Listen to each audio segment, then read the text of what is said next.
Good morning dear students. मैं रितेश कुमार आर्य, शासकीय नवीन महाविद्यालय चांदनी बिहारपुर सूरजपुर।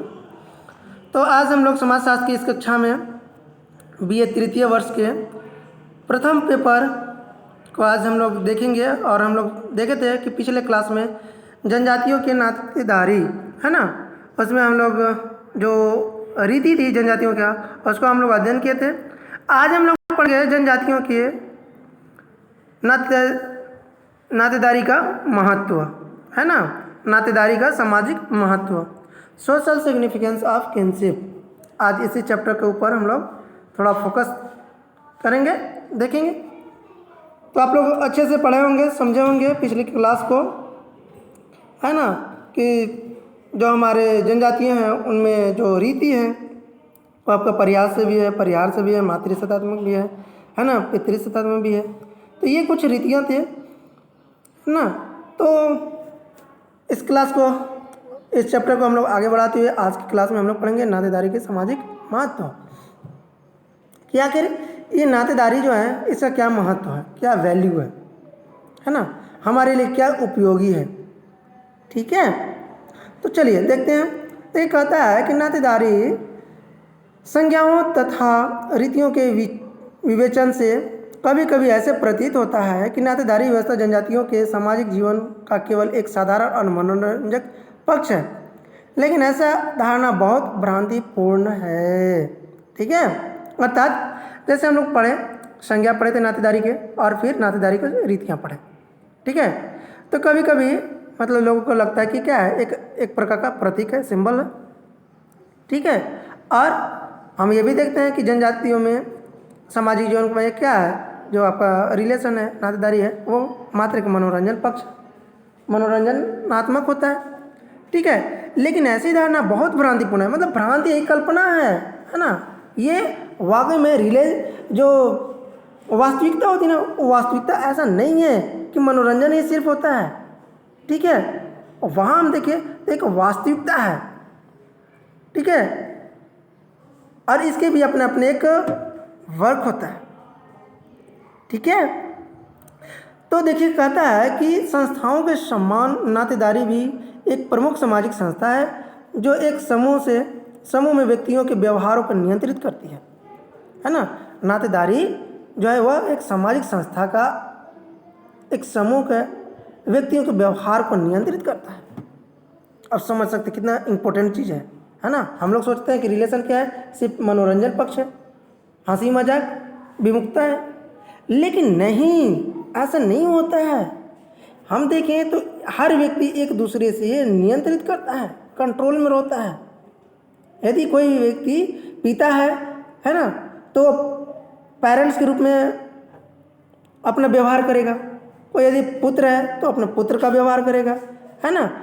यदि कोई औरत पत्नी है तो पत्नी का व्यवहार करेगा, अर्थात वह पत्नी किसी और रिलेशन की तरह वह व्यवहार नहीं करेगी, उसका व्यवहार को नियंत्रण किया जाता है।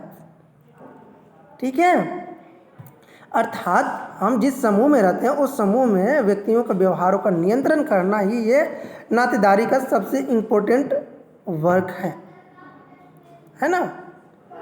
ठीक है, अब यही कारण है कि आज किसी समुदाय की संरचना तथा सदस्यों के पारस्परिक संबंधों को समझने के लिए अब नातेदारी के अध्ययन को बहुत महत्वपूर्ण समझा जाने लगा है ना। अर्थात हम देखें तो नातेदारी का जो रिलेशन है ना, इसीलिए मतलब कि लोगों को कंट्रोल करना, पारस्परिक संबंधों को समझना, ठीक है, ये बहुत अधिक महत्व रखता है।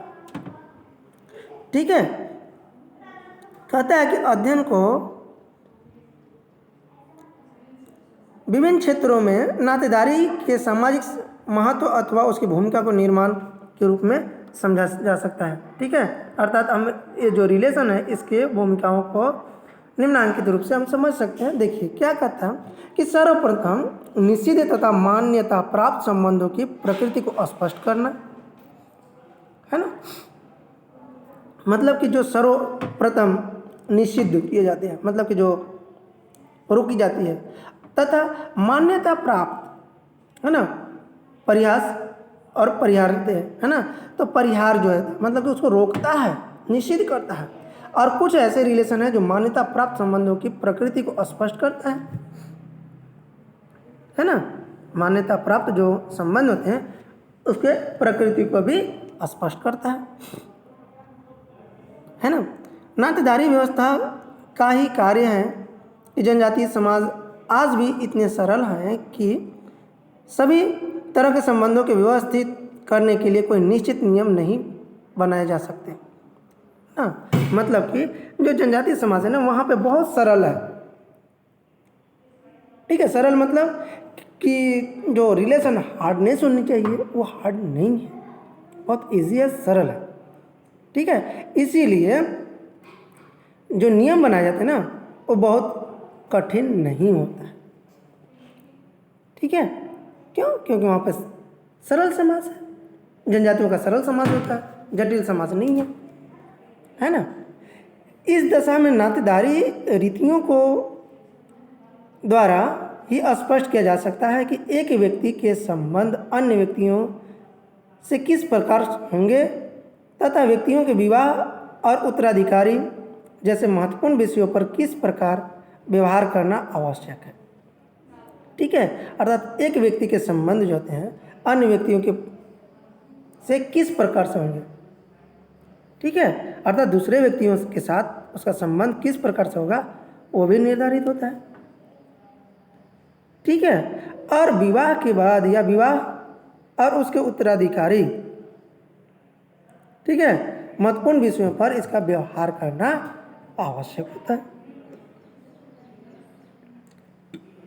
इसी आधार पर ब्राउन ने यह स्वीकार किया कि नातेदारी व्यवस्था का मुख्य कार्य विवाह तथा परिहार के रूप में व्यवस्थित बनाना है ना। इसी वजह से ब्राउन ने कहा है कि नातेदारी व्यवस्था का मुख्य कार्य विवाह और परिवार के रूप में व्यवस्थित बनाना है, ठीक है। सरल समाजों में आज भी व्यक्ति की स्थिति का निर्धारण बहुत कुछ उसके वंश के प्रतिष्ठा और शक्तियों के आधार पर होता है ना। जो सरल समाज है, जो जनजातियों का समाज है, वहाँ पे वंश के प्रतिष्ठा और शक्ति के आधार पर चलता है। मतलब कि परंपरागत रूप से जो चली आ रही है ना उसी के आधार से वह होता है, ठीक है। अर्थात एक वंश के इतिहास को समझा जा सकता है बल्कि नातेदारी की संख्या के आधार पर एक विशेष वंश अथवा कुल की संख्या का मूल्यांकन किया जा सकता है ना। मतलब कि एक वंश के इतिहास को भी समझा जा सकता है और उसमें जो भी सदस्यों की संख्या है उनके आधार पर भी हम नातेदारी को मूल्यांकन कर सकते हैं, ठीक है। नातेदारी की संख्या के आधार पर ही एक विशेष वंश अथवा कुल की शक्ति का भी मूल्यांकन किया जाता है ना। इस दृष्टिकोण से भी नातेदारी के सामाजिक महत्व की अवहेलना नहीं की जा सकती। और जब हम वंश के आधार पर करेंगे, उसके इतिहास के आधार पर करेंगे तो समाज ये जो नातेदारी है ना ये समाज के जो महत्व है उसके हम अवहेलना मतलब उसके हम इग्नोर नहीं कर सकते हैं, ठीक है। नेक्स्ट है नातेदारी की समूह में व्यक्ति के सामाजिक बीमा है ना। जो नातेदारी समूह है ना व्यक्तियों का सामाजिक बीमा होती है। बीमा मतलब उसका लाइफ का बीमा किया होता है। अर्थात हम देखें तो बीमा मतलब यही होता है ना कि जब हमें कुछ भी होता है तो जो बीमा वाले होते हैं वो हमें संरक्षण देते हैं। तो सेम कंडीशन यहाँ भी जो होता है, जो जिस रिलेशन में रहते हैं, जिस नातेदारी में हम रहते हैं, वहाँ पे हमें यदि कुछ भी होता है तो वहाँ के लोग हमें सुरक्षा प्रदान करते हैं, है ना। आर्थिक रूप से, मानसिक रूप से, है ना, हर तरह से हमें सहयोग करते हैं। तो इसीलिए कहता है कि नातेदारी समूह में व्यक्तियों का सामाजिक बीमा है। जब कभी भी कोई व्यक्ति संकट अथवा कठिनाई में होता है तो नातेदारी के द्वारा उसी प्रकार का सुरक्षा और सुविधा प्रदान की जाती है ना। हम बताएं ना आपको कि जब कभी भी हम किसी संकट में होते हैं तो हमारे रिलेशन के लोग जो होते हैं वो हमें सुरक्षा प्रदान करते हैं, सुविधा देते हैं, है ना। और नातेदारी के कारण व्यक्ति स्वयं को अकेला और असहाय महसूस भी नहीं करता है ना। कभी उसे ऐसा नहीं लगता है कि हम अकेले हैं, हमारे साथ पूरा समूह है है ना, पूरे हमारे घर परिवार समाज के लोग साथ में खड़े हैं। ठीक है। इसके अतिरिक्त सामाजिक और धार्मिक समारोह के अवसर पर नातेदारी के संदर्भ में भी व्यक्ति मनोवैज्ञानिक संतुष्टि का अनुभव करता है ना। जब कभी भी समाज में धार्मिक समारोह होता है ना, या कोई भी तीज त्यौहार होता है, तो वहाँ पे व्यक्ति एक दूसरे का सहयोग करते हैं, हेल्प करते हैं, है ना, और मानसिक रूप से वह अपने आप को संतुष्ट महसूस करते हैं कि चलो भाई हमारे पास इतने लोग हैं, हमें यदि कभी भी किसी चीज़ की आवश्यकता पड़े, है ना, तो हम स्वेच्छा रूप में हम मांग सकते हैं। ठीक है। इसीलिए वे जो होते हैं अपने आप को संतुष्ट अनुभव करते हैं, है ना। संभवतः इसी दृष्टि से मर्डॉक ने नातेदारी के व्यक्ति को द्वितीय रक्षा पंक्ति के रूप में स्पष्ट किया है। इसीलिए, है ना, मतलब कि संतुष्टि प्रदान होता है। ठीक है। तो मर्डॉक महोदय ने बताया कि जो नातेदारी के व्यक्ति होते हैं वे हमें रक्षा की द्वितीय पंक्ति हैं, है ना। अर्थात जब हम खुद से अपनी रक्षा नहीं कर पाएंगे तो हमारे जो रिलेटिव है ना वह हमें रक्षा करेंगे। समझ रहे हैं बात को।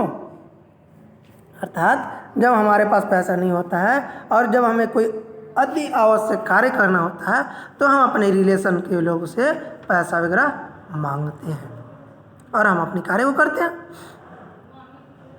ठीक है।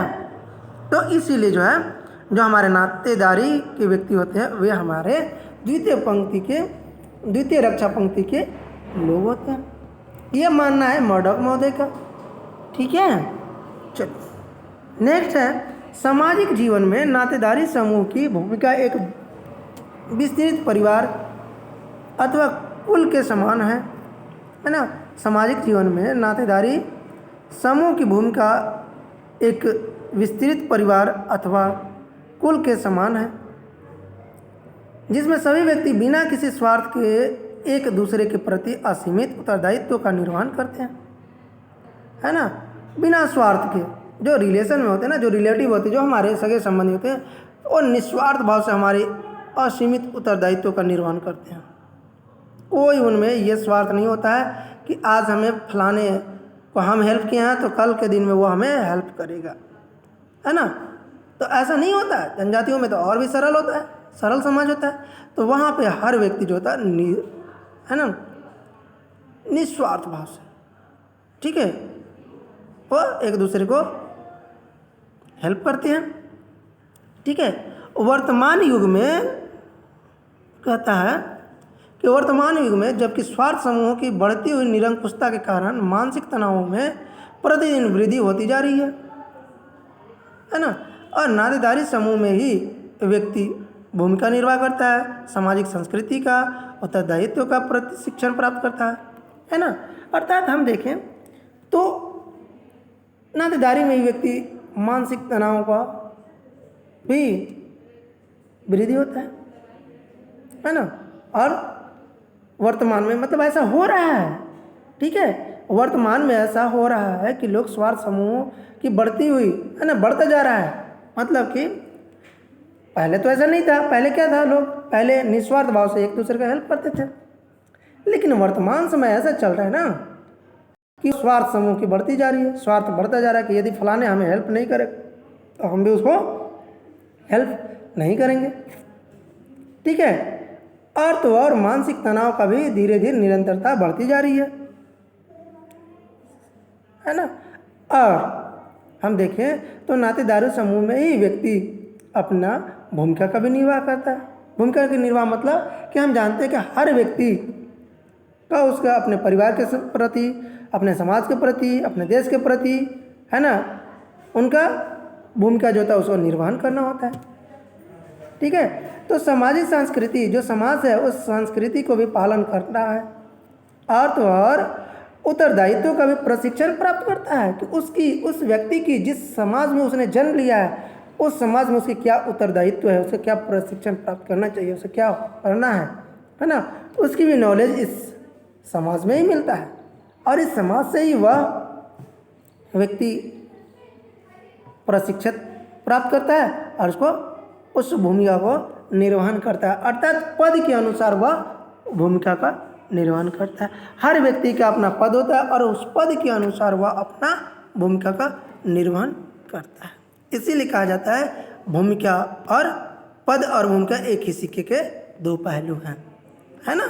अर्थात हम देखें तो जो व्यक्ति यदि मुखिया है, मुखिया के पद पे है, तो मुखिया के पद पर रहकर उस मुखिया के भूमिका का निर्वहन करेगा, है ना।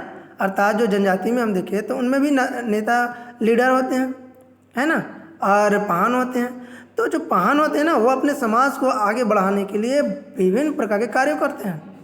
सांस्कृतिक कार्य होते हैं, धार्मिक कार्य होते हैं, है ना।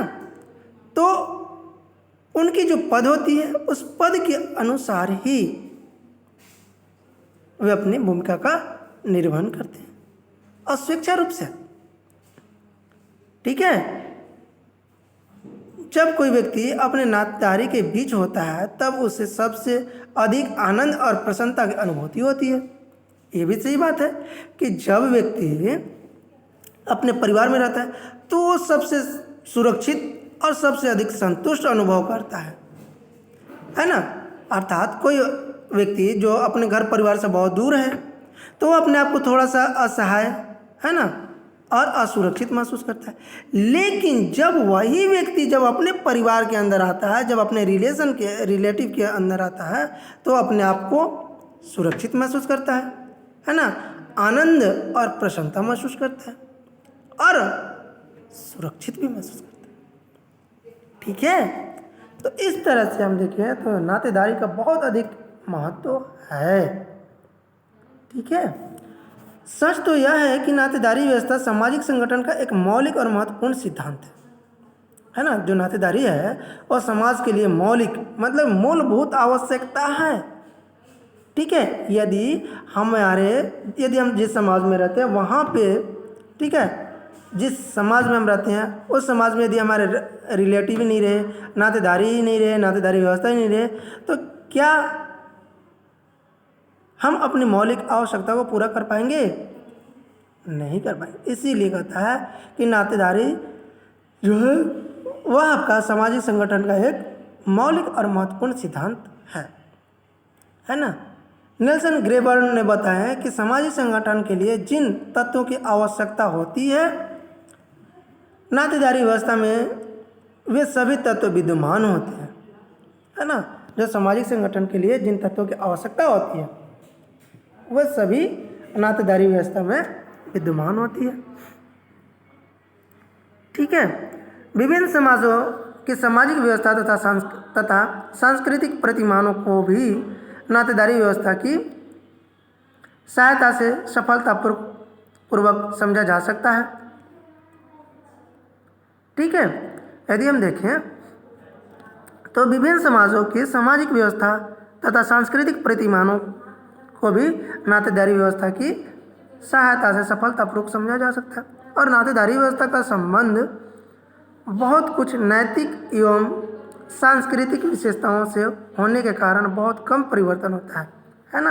अर्थात ये नैतिक और सांस्कृतिक विशेषता होती है, इसीलिए नातेदारी में बहुत कम परिवर्तन होता है, ठीक है। स्वाभाविक है कि ऐसी स्थिति में हम नातेदारी संज्ञा तथा नातेदारी रीतियों की सहायता से एक विशेष समाज के इतिहास को भी ज्ञात कर लेते हैं, है ना। इसलिए हम देखें तो एक विशेष समाज के इतिहास को भी ज्ञात किया जा सकता है, ठीक है।